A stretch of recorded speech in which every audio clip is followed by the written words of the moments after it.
Mga master, kumpirmado po no, na nakatanggap na ng SRI ang Cagayan de Oro Division. Ito po ay matapos kumalat sa social media ang marami po mga post na nagko-confirm yan, and tayo mismo ay nakatanggap po ng mensahe coming from one of those personnel ng Cagayan de Oro Division na legit po yung 20,000 na pumasok sa ATM account nila na para yon sa SRI. So, yung iba ngayon ay napapasa na all na, and yung iba rin nagtatanong bakit ganon kabilis yung sa kanila kung starting December 20 yung sinabi ng Department of Education. Ang nakikita po nating dahilan dyan is the availability of funds. Ganito kasi yan.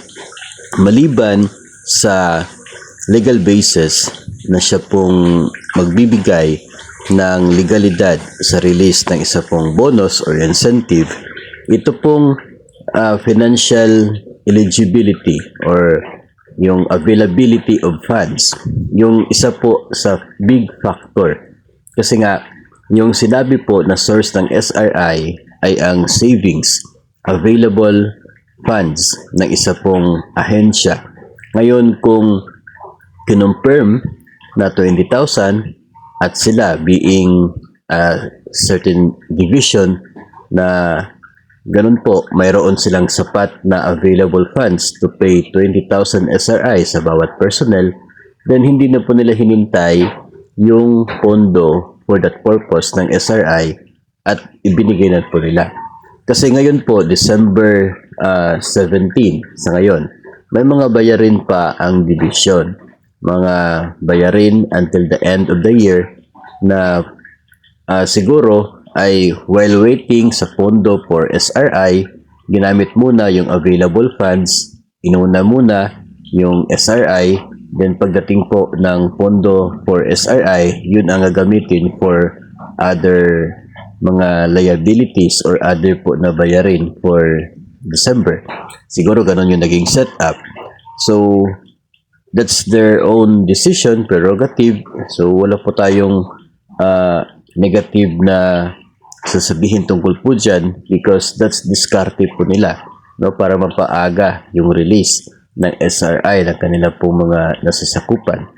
Kahit po sinabi ng DepEd na starting December 20, yung nandoon naman sa AO27 nilagdaan ni Pangulong Bongbong Marcos ay sinasabi na not earlier than December 15.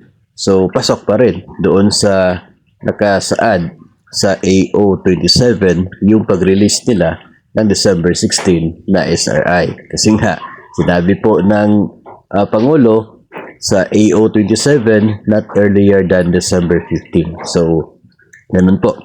Yun po nakikita natin na basis or baka dahilan kung bakit maaga sila po nag-release. And yung iba po kasi mga agency, may mga nagpadala po sa atin ng screenshot ng ilang po mga documents na may paparating na SARO, Sub Allotment Release Order, para po sa kanilang rehiyon.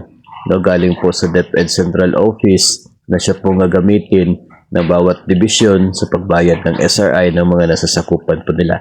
So, paparating yung pondo, kaya nga sinabi ng DepEd na starting December 20 kasi on the process sila ng pag-transfer ng funds to the different division offices.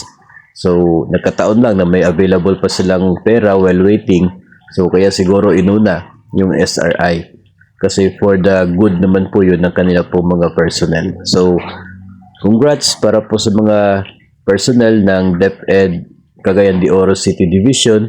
And hopefully, no, bago po magtapos ang taon na ito, ang buwang ito ay tayong lahat sa DepEd makakatanggap na ng service recognition incentive at magiging mga nasa other agencies din po. No? Hopefully, lahat po tayo makakatanggap ng SRI ngayon pong buwan ng Desyembre.